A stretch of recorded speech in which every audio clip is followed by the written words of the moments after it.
இப்போ பாருங்கள் மீன் குழம்பு, காரப்பொடி மீன் குழம்பு. எங்கள் வீட்டில் எல்லாருக்கும் சளி பிடிச்சின்னு இருக்குதுன்ட்டு வைக்கிறோம். இப்போ இந்த மீன் குழம்பு வைக்கும்போது நம்ம என்ன செய்யணும், குழம்பு நல்லா இப்படி கொதிக்கும் போது பூண்டு மிளகெல்லாம் வந்து மிளகு சீரகம் பூண்டு இதை நல்லா நம்ம ஒன்றும் பாதியமாக இடித்து இப்படி தூவி விட்டுடணும். இந்த குழம்பு சாப்பிட்டோன்னா சளியெல்லாம் போயிடும், உடம்புக்கு அவ்வளோ நல்லது. இது மாதிரி தூவி விட்டுட்டோங்களா. இப்போ இது நல்லா கொதிக்கிட்டுன்னுட்டு இப்போ மீன் காரப்பொடியை கழுவி வந்து போடணும். காரப்பொடி இந்த மாதிரி பொடி பொடியாக காரப்பொடியை வாங்கி வந்து நல்லா கழுவிட்டு இப்போ வந்து இது போட்டு அப்படியே இறக்கிடணும்.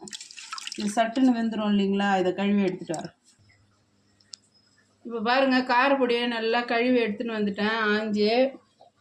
இப்போ இதை போட்டு அப்படியே இறக்கிடணும். இது சட்டுன்னு வெந்துடும்.